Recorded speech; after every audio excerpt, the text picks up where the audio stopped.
कहीं धूप कहीं छांव, शहर हो चाहे गांव, फलाने के नए भारत की यही है असल तस्वीर। कहीं मिलेगा फूल तो कहीं पांव।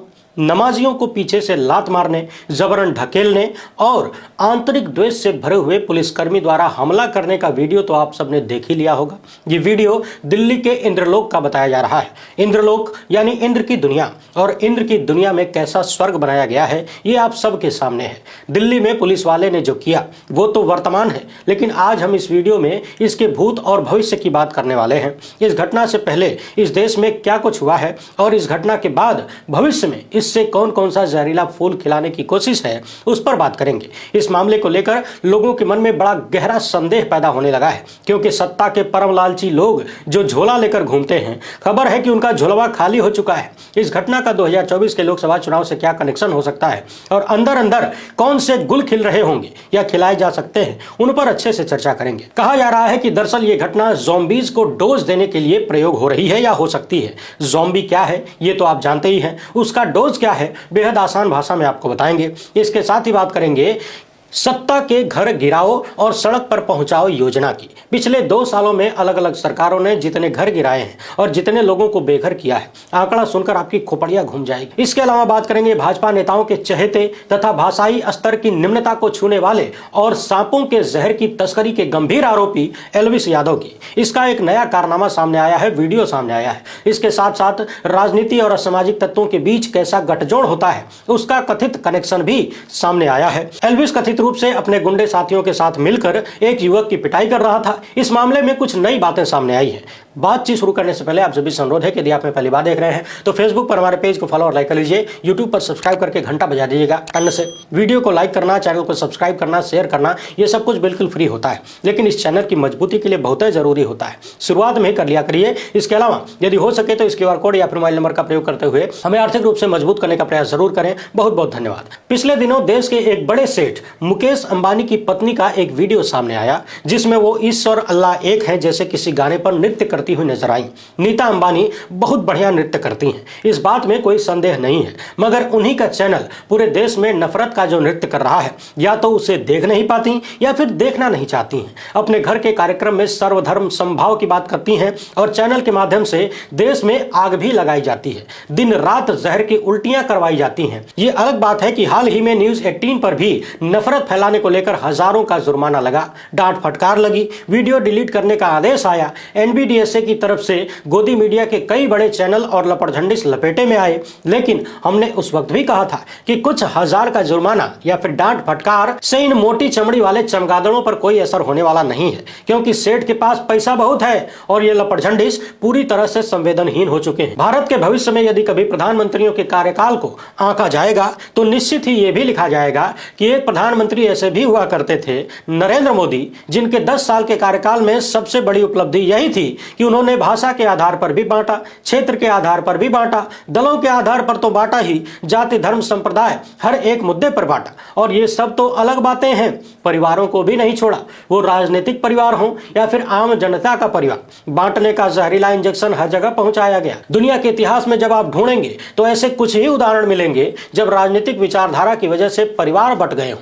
हाल ही में दिल्ली के इंद्रलोक से एक वीडियो सामने आया, जिसमें चौकी इंचार्ज सजदा कर रहे नमाजियों को पीछे से लात मार रहा है, बहुत सारे लोगों को धक्के देकर हटा रहा है। ये वीडियो भी मोदी सत्ता की उपलब्धियों को दर्शाने का एक जबरदस्त उदाहरण होगा भविष्य के लिए। वैसे पिछले 10 सालों में एक धार्मिक नारे को किस तरीके से राजनीतिक नारे में बदल दिया गया, जय श्री राम वाला, और उसका प्रयोग करते हुए कहीं महिलाओं से छेड़खानी हुई, कहीं मारपीट की गई, कहीं किसी मुसलमान या दलित को लिंच करके मार दिया गया, कहीं दंगा हुआ, कहीं फसाद हुआ। इस तरह के तमाम उदाहरण हैं जो मोदी सत्ता की सबसे बड़ी सफलता को दर्शाते हैं। आप कहेंगे कि ऐसे नफरत को मैं सफलता का नाम क्यों दे रहा हूं?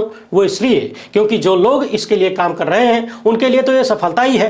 सड़क पर नमाज पढ़ने को लेकर मुझे नहीं पता कि आपने व्हाट्सएप यूनिवर्सिटी और सोशल मीडिया के IT सेल वाले गुर्गों के कितने नफरती पोस्ट पढ़े हैं, लेकिन मैंने बहुत सारे पोस्ट पढ़ी है। गारंटी देता हूं, आप किसी भी भक्त से मिल लीजिए, उसके भीतर सड़क पर नमाज पढ़ने को लेकर वही गुस्सा, वही नफरत, वही द्वेष दिखाई देगी जो लात मारने वाले इस पुलिस वाले के भीतर दिखाई दिख रही है। दरअसल पिछले 10 सालों में संगठित तरीके से जो नफरत फैलाई गई है उसने देश में लाखों की संख्या में, करोड़ों की संख्या में ज़ॉम्बीज पैदा कर दिए हैं। ये ज़ॉम्बी वो होते हैं जिन्हें समय समय पर खुराक दिया जाता है। जब से यह वीडियो सामने आई है लोगों के बीच चर्चा होने लगी है कि भले ही लात मारने वाले इस पुलिस वाले पर कार्रवाई हो गई हो, छवि को थोड़ा बहुत नुकसान पहुंचा हो, मगर एक खास पार्टी ने और एक खास संगठन ने जो ज़ॉम्बी पैदा किए हैं उनके लिए बढ़िया खुराक मिल गया है। अगले कई दिनों तक वो इसे ही देख देख कर खुश होते रहेंगे कि देखो हमारे भगवान की सत्ता में कैसे नमाजियों को पीछे से लात मारी जा रही है। ये केवल तभी संभव है जब हमारा भगवान कुर्सी पर बैठा है, और ऐसे मनोरम दृश्य यदि देखने हैं तो भगवान को कुर्सी से उतरने नहीं देना है, क्योंकि जब तक भगवान है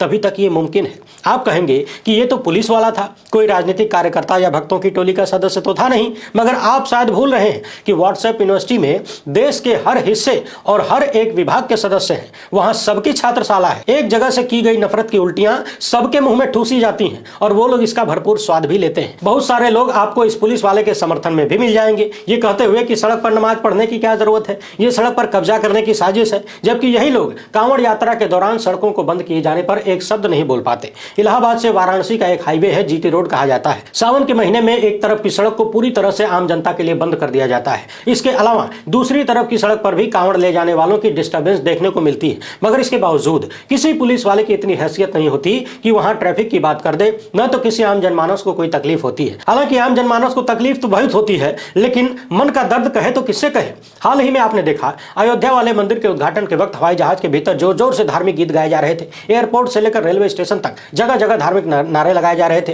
कहीं भी कोई भी बैठकर मंत्र जाप करने लगता है, आरती गाने लगता है, वहां किसी की भावनाएं आहत नहीं होती, न हिंदू की, न मुसलमान की, न सिख की, न ईसाई की, न जैन की, न बौद्ध की। दरअसल होनी भी नहीं चाहिए, और ये भावनाएं स्वतः आहत होती भी नहीं है, इन्हें तो आहत करवाया जाता है उन लोगों द्वारा जिन्हें भावनाओं के आहत होने से ही कुर्सी का आनंद मिल पाता है। देश में हाल ही में सबसे बड़ा चुनाव होने वाला है, लोकसभा का चुनाव। पिछले 10 साल में नरेंद्र मोदी जो जो वादे करके सत्ता में आए थे, चाहे वो विकास का हो, 2 करोड़ रोजगार का हो, महिलाओं को सुरक्षा का हो, 15 लाख खाते में हो, 100 स्मार्ट सिटी हो, बुलेट ट्रेन हो, 56 इंच की छाती हो, लाल आंख दिखाने की हो, या फिर 2 के बदले 10 सिर लाने की हो, चाहे वो मुद्दा राष्ट्रवाद का ही क्यों ना हो, ऐसा कोई मामला नहीं है, ऐसा कोई मुद्दा नहीं बचा जिस पर यह सत्ता छाती ठोक कर कह सके कि उसने सफलता हासिल की है। बल्कि सफलता तो बहुत दूर की बात है, जबरदस्त असफलताएं नजर आती हैं। जवाब नहीं आता। प्रधानमंत्री की 10 सालों में हैसियत नहीं हो सकी कि एक प्रेस कॉन्फ्रेंस करके दिखा सके। ये बात कहने में मुझे बड़ी शर्म आती है। शायद यही वजह है कि देश के प्रधानमंत्री फिर से झूठ का पिटारा लेकर घूमने लगे हैं। पश्चिम बंगाल में उनकी कही गई एक बात वायरल हो रही है, जिसमें कह रहे हैं कि बचपन में वो खूब घुमा फिरा करते थे और पश्चिम बंगाल का मेट्रो देखने के लिए बड़े लालायित थे। अब लोग कह रहे हैं कि पश्चिम बंगाल का मेट्रो जब बना तब प्रधानमंत्री मोदी की उम्र लगभग 34-35 साल रही होगी, और 35 साल की उम्र में कोई व्यक्ति अपना बचपना कैसे बता सकता है? इसका जवाब हमारे पास नहीं है, कोई विश्व गुरु ही समझा सकता है। हालांकि इस दौरान प्रधानमंत्री का एक और वीडियो वायरल हो रहा है, जिसमें वो कह रहे हैं कि बचपन में जब मैं ट्रेन से जाता था, जगह नहीं मिलती थी, ट्रेन धकाधक भरी रहती थी, तब मैं किसी का हाथ देखना शुरू कर देता था, यानी फर्जी ज्योतिष बन जाता था, और लोग मुझे ज्योतिष समझकर सीट दे देते थे, यानी कुर्सी। अब लोग कह रहे हैं कि यानी कि साहब बचपने से टोपी पहनाने में बहुत माहिर है। मुझे नहीं पता कि प्रधानमंत्री ये बात कहते हुए गर्व महसूस कर रहे हैं, या फिर अपनी वाहवाही कर रहे हैं, या फिर क्या कर रहे हैं। हालांकि ये बात गर्व महसूस करने की तो है नहीं, देसी भाषा में इसे 420 कहते हैं, फ्रॉड कहा जाता है, कुछ लोग मदारीपना भी कहते हैं। बहरहाल जो बात बहुत सारे लोग छुपा लेते, प्रधानमंत्री अपनी उस हरकत को भी जनता के सामने रख देते हैं। इसे सुनने के बाद लोग कहने लगे हैं कि ट्रेन वाला वही फार्मूला नरेंद्र मोदी ने देश की कुर्सी पाने के लिए भी लगाया। पहले तो अलग अलग तरीके से देश भर में झूठ फैलाया गया, काला धन से लेकर भ्रष्टाचार तक पुरानी सरकार को बदनाम किया गया, यानी झूठ ही बीमारी दिखाई गई, और इसके बाद झूठ की दवाई का नारा भी लगाया गया। 100 दिनों के भीतर काला धन वापस लाएंगे, बहुत हुआ महिलाओं पर अत्याचार, बहुत हुई बेरोजगारी की मार, अब की बार फलनवा सरकार। इस तरह की टोपी पहनाने वाले वादे किए गए और कुर्सी पर काबिज होने का मौका मिला। इस तरह की चर्चा लोगों के बीच आम हो चुकी है। वहीं प्रधानमंत्री के इस बयान पर लोग ये भी कह रहे हैं कि प्रधानमंत्री जब 34-35 साल की उम्र में अपने बचपन का आनंद ले रहे थे, तब भी ट्रेन में भीड़ हुआ करती थी, सीट नहीं मिलती थी, और अब जब 10 साल प्रधानमंत्री रह चुके हैं तब भी सीट नहीं मिलती है। कितनी खराब हालत है। बताया जा रहा है कि पिछले 10 साल में रेलवे की हालत और खस्ता हो गई है। तो फिर आपने किया क्या? वैसे भी 10 साल एक लंबा वक्त होता है। लोग कह रहे हैं कि पिछले 10 सालों में देश भर के मुसलमानों के खिलाफ हद से ज्यादा प्रोपेगेंडा किया गया है, मगर भारत के मुसलमानों ने भी इतिहास रच दिया, दिखा दिया कि जहां तुम्हारे जुल्म की सरहद समाप्त होती है, वहां से हमारे बर्दाश्त की सीमाएं शुरू होती हैं। मगर फिर भी कहा जाता है कि मरता क्या न करता। इसी आधार पर लोग चर्चा कर रहे हैं कि चूंकि अब आखिरी वक्त चल रहा है, ऐसे में कोशिश यह है कि किसी भी तरीके से देश के एक वर्ग को उग्र किया जाए, भड़काकर, चिढ़ाकर, मार के, पीट के, गाली देकर, लाठी चलाकर, किसी भी तरीके से। और जब एक पक्ष हल्का सा उग्र होगा, कहीं से कोई चिंगारी फूटेगी तो फिर ज़ॉम्बीज तो बैठे हैं तैयार, खाली मौका ढूंढ रहे हैं। यानी लोगों को यह डर है कि चुनाव से पहले इस तरह के कारनामों का दुरुपयोग किया जा सकता है। संभव है कि यह किसी साजिश का हिस्सा न हो, मगर घटना होने के बाद तो यह साजिश की ही जा सकती है। वरना आप खुद ही सोचिए, एक पुलिस वाले के भीतर इतनी नफरत, इतनी उग्र भावना कैसे आ सकती है कि खुदा के सजदे में झुके हुए लोगों को पीछे से लात मार दे। क्या आप कल्पना भी कर सकते हैं कि इसी तरह से किसी मंदिर के सामने कोई झुककर प्रणाम कर रहा हो और पुलिस वाला पीछे से आके लात मार दे? क्या आप सपने में भी सोच पाएंगे? यहां पर तो मुसलमानों ने पुलिस वालों के साथ वैसा बर्ताव कथित रूप से नहीं किया जिसे गलत कहा जाए। यह उनकी बर्दाश्त करने की अपनी क्षमता है। मगर सोच कर देखिए, यदि यही घटना बहुसंख्यक आबादी के साथ होती तो इस पुलिस वाले का क्या होता और पूरा सिस्टम किस तरीके से घुटनों के बल आकर लेट जाता, वो भी आपको पता है। ये वही विश्वगुरु भारत है, वही न्यू इंडिया है, जहां पर एक धर्म के लोगों पर कांवड़ यात्रा में फूल बरसाए जाते हैं, दूसरे लोगों के पीछे से लात मारी जाती है। हमने न जाने कितनी घटनाएं आपको बताई जब कथित रूप से पुलिस वाले किसी मुस्लिम व्यक्ति को उठाकर ले जाते हैं, घर से उठाकर ले जाते हैं और पुलिस स्टेशन पहुंचते ही उसे हार्ट अटैक आ जाता है। कई बार तो पुलिस वाले घर वालों को सूचित तक नहीं करते, कभी अस्पताल में तो कभी रास्ते में शव छोड़कर भाग जाते हैं। इसलिए मैंने आपको कहा था कि इस देश की पुलिस यदि आपको घर से उठाकर ले जाए तो वकील से पहले डॉक्टर बुलाइए, क्योंकि मुकदमा दर्ज होने से पहले आपको हार्ट अटैक आ सकता है। बाकी सीधी सी बात इतनी है कि देश में शांति और सौहार्द बना रहे, इसी में हम सबकी भलाई है। हाँ, नफरतबाज नेताओं की भलाई चाहते हैं तो जो करना हो करते रहिए, कौन रोक सकता है। हाल ही में लोकतंत्र की स्थिति जांचने वाली एक संस्था वीडेम ने एक रिपोर्ट दिया है जिसमें भारत में लोकतंत्र को नकारा गया है। कहा गया है कि भारत में लोकतंत्र समाप्ति की तरफ है।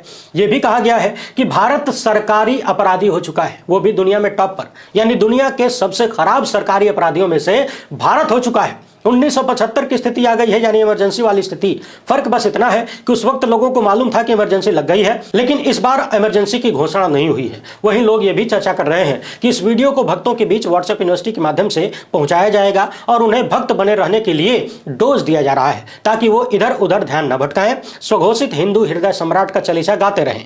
देश को इस स्थिति में पहुंचाने के लिए गोदी मीडिया और उसके लपटझंडिसों का बहुत अहम रोल है, जिसे नकारा नहीं जा सकता। बाकी सबका मालिक एक है। न्यूज 18 के मालिक की मालकिन ने हाल ही में यह गाना सुनाया है। अब जरा दवायर पर छपी इस रिपोर्ट को देख लीजिए। बताया गया है कि पिछले 2 वर्षों में सरकार ने लगभग 7.5 लाख लोगों को घरों से बेदखल कर दिया। 1.5 लाख से अधिक घर तोड़े गए। एक नई रिपोर्ट में बताया गया है कि साल 2022-23 में स्थानीय, राज्य और केंद्रीय स्तर पर राज्य अधिकारियों द्वारा ग्रामीण और शहरी भारत में लगभग 7,40,000 से अधिक लोगों को घरों से जबरदस्ती बेदखल कर दिया गया।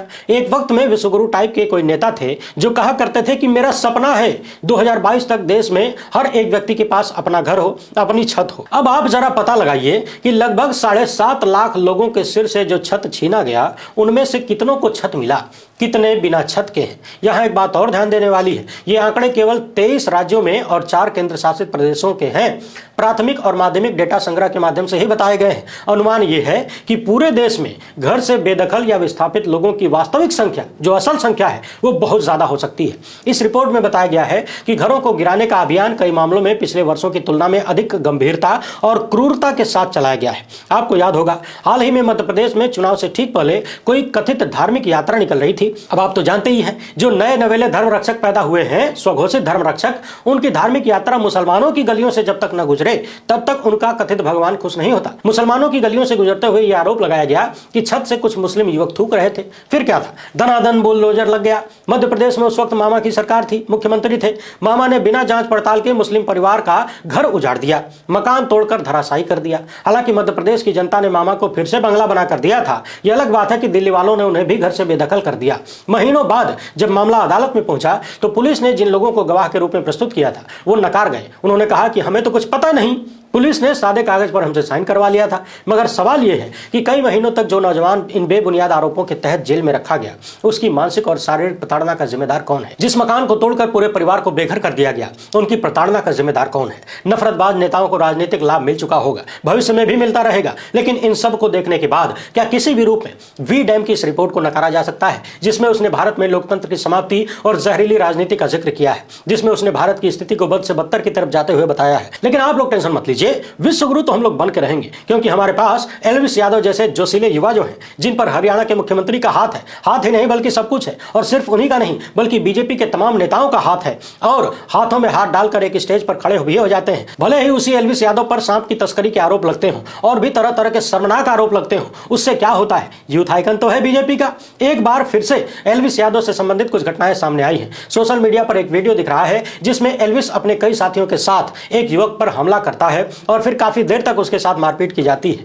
जिस युवक के साथ मारपीट हुई है उसने पुलिस में एफआईआर दर्ज करवाई। उसका नाम है मैक्सटन। एफआईआर दर्ज कराने के बाद उसने आरोप लगाया है कि मैंने जो एफआईआर लिखवाई थी उसमें जो आरोप लगाए थे उसे बदल दिया गया है। जो अटेम्प्ट टू मर्डर की शिकायत की थी उसे पुलिस ने एफआईआर में लिखा ही नहीं है। बाद में सोशल मीडिया पर इस युवक का एक वीडियो भी सामने आया जिसमें वो बोल रहा है कि मैंने आज इतना तो देख लिया कि यदि आपके पास पैसा है तो फिर आप एफआईआर भी बदलवा सकते हैं। इस युवक का आरोप है कि एल्विस ने अपने कई साथियों के साथ मिलकर बुरी तरह से पीटा, जान से मारने की धमकी दी, ऑन कैमरा भी और ऑफ कैमरा भी। युवक बता रहा है कि पिटाई के बाद हॉस्पिटल में जब ये दवा लेने गया तो कहा गया कि पहले एफआईआर कराओ तब मेडिकल होगा। फिर उसने पुलिस में एफआईआर कराने की कोशिश की। इसका आरोप है कि पुलिस आपस में जो बात कर रही थी, पुलिस वाले जो आपस में चर्चा कर रहे थे, उससे ही इसे संदेह हो गया कि मामले को दबाने की कोशिश की जा रही है या की जाएगी। और जब एफआईआर सामने आई है तो पता चला है कि इसने जो आरोप लगाया था उन्हें इसमें शामिल ही नहीं किया गया। इसके आधार पर इनका आरोप है कि यदि आपके पास पैसा है तो एफआईआर भी बदलवाई जा सकती है। हरियाणा के मुख्यमंत्री मनोहर लाल खट्टर से युवक गुहार लगा रहा है